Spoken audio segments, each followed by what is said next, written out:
Good morning. Now, RNA directly codes for the synthesis of proteins and can easily express the characters. DNA, however, is dependent on the RNA for the synthesis of proteins, and the protein synthesis machinery has evolved from RNA. So, ये सारी discussion क्या indicate करती है that both RNA and DNA they both function as a genetic material, but DNA is more stable. DNA is more stable as compared to the RNA.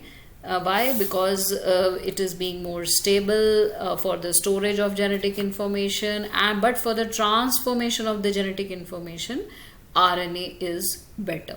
So let's talk about the RNA world.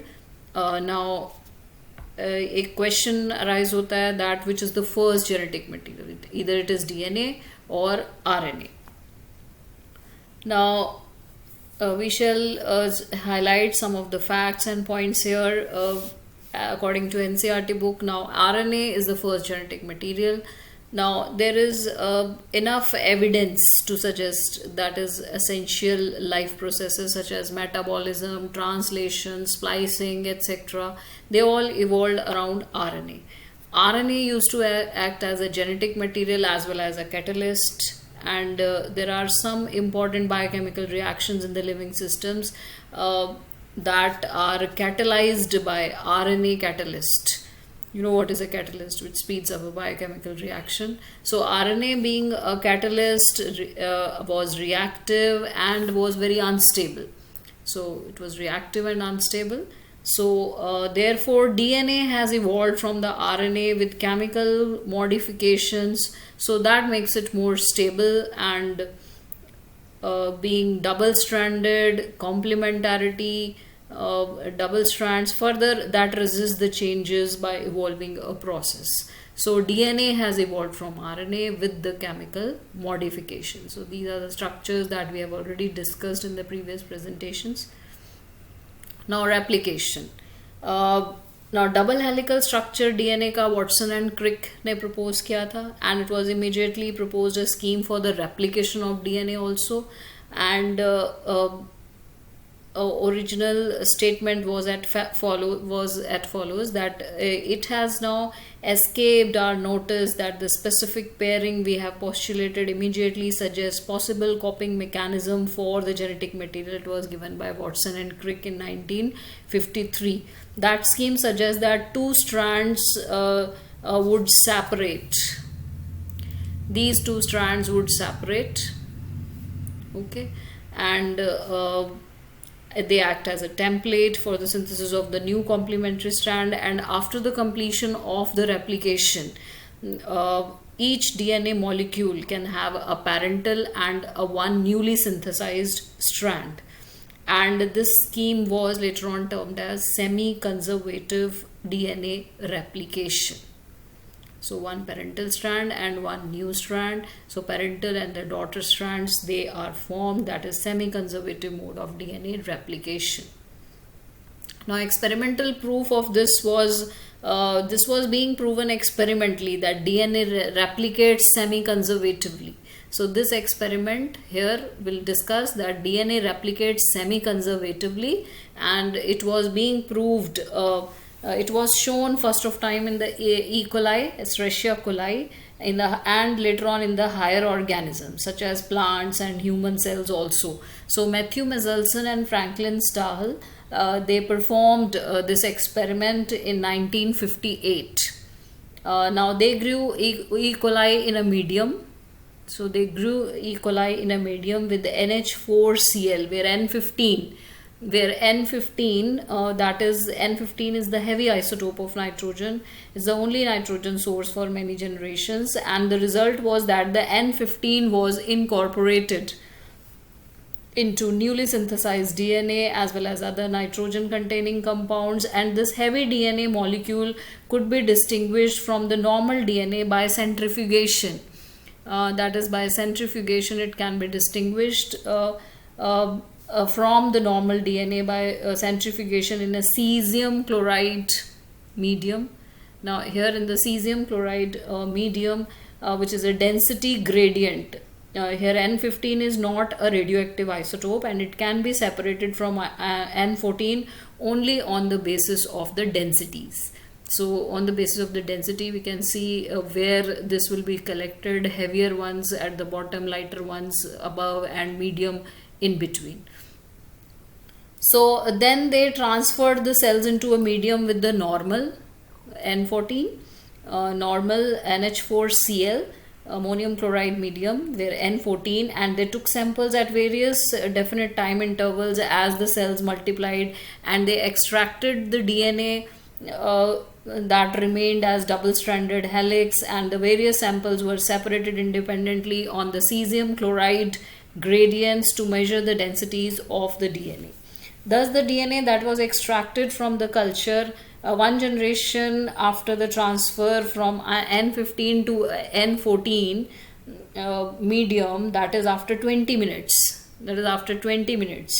E. coli divides in 20 minutes, had a hybrid or of the intermediate density. So here you can see the intermediate density gradient in the cesium chloride medium, it is separated as. So DNA extracted from the culture after another generation, that is after 40 minutes, that is second generation, was composed of equal amounts of this hybrid DNA and of light DNA.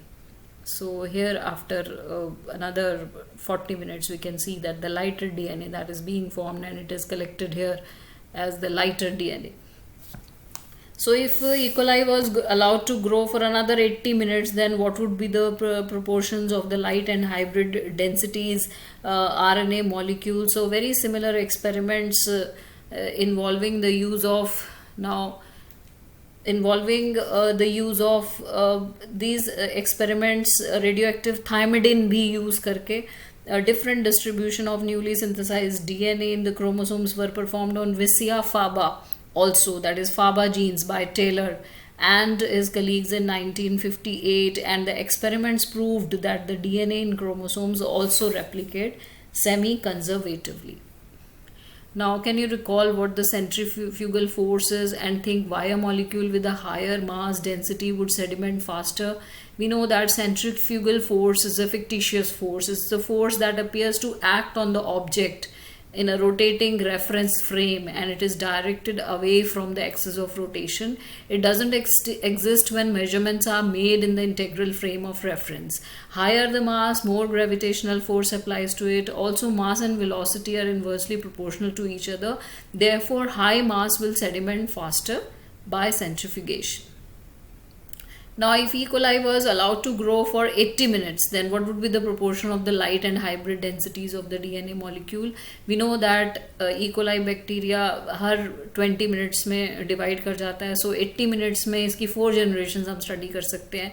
और N15 isotope को जब हमने environment में लिया, which is then shifted to N14, so it will result in the presence of N15 and N14 strands in the DNA. Second generation में half have the previous hybrid bacteria and half had the lighter bacteria.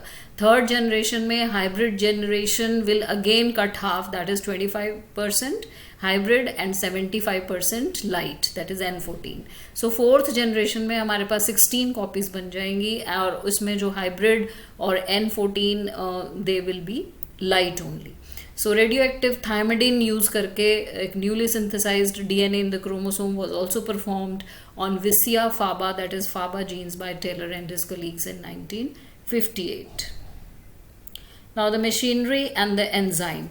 Living cells जैसे E. coli है, इसमें जो replication process है, it requires a set of catalyst enzymes. ठीक है, replication DNA की जब होती है तो उसमें enzymes की ज़रूरत पड़ती है, and the main enzyme is referred to as the DNA dependent DNA polymerase, and since it uses a DNA template to catalyze the polymerization of deoxy nucleotides, so these enzymes are highly efficient enzymes. They have high degree of they're highly efficient enzymes. They have to catalyze polymerization of a large number of nucleotides in a very short time. So E. coli has only 4.6 into 10 to the power 6 base pairs when compared to the humans, which have 6.6 into 10 to the power 9 base pairs. So this completes the process of replication within 18 minutes. That means the average rate of polymerization has to be approximately 2000 base pairs per second. So not only do these polymerase, they have to be fast, but they have to catalyze these reactions with high degree of accuracy. And any mistake during replication would result into mutations. And energetically, if you talk about replication, is a very expensive process. It is a very expensive process, requires energy. And deoxyribonucleotides, triphosphates, they serve dual purposes in addition to acting as substrates. They provide energy for polymerization reaction, and the two terminal phosphates in the deoxynucleoside triphosphates are high energy phosphates. They are same as in ATPs. Now, in addition to DNA-dependent DNA polymerase, many additional enzymes are required to complete the process of replication with high degree of accuracy. For long DNA molecules, the two strands DNA cannot be separated of its entire length. ठीक है, पूरी length को नहीं separate हो सकता है. सो what is done is the replication process occurs within a small openings in the DNA helix, which is referred to as replication fork. So DNA dependent DNA polymerase catalyze polymerization only in one direction. It catalyzes only in one direction. Now here you can see that is 5:3. That is 5:3 direction. Now here this creates some additional complications at the replication fork. On one strand, the template with the polarity 3:5, the replication is continuous. Okay, like here it is, replication is continuous. While on the other, the template with the polarity 5:3 direction, it is discontinuous. The discontinuously synthesized fragments are later joined by the enzyme ligase. These are called as the Okazaki fragments. The DNA polymerases on their own cannot initiate the process of replication. Also, the replication does not initiate randomly at any place in the DNA. There is a definite region in the E. coli DNA where the replication originates, and such regions are called as origin of replications. They are called as origin of replications, and it is because the requirement of the origin of replication that a piece of DNA, if needed to be propagated during recombinant DNA procedures, requires a vector. So a vector is always required. The vectors provide the origin of replication. Now, not replication in eukaryotes, when we talk about the replication of DNA, takes place in the S phase of the cell cycle, and the replication of DNA and cell division cycle should be highly coordinated. So failure in the cell division after DNA replication results into polyploidy. That is a chromosomal abnormality that we'll be studying in detail in the higher classes, how this polyploidy happens. That's all for today. Thank you.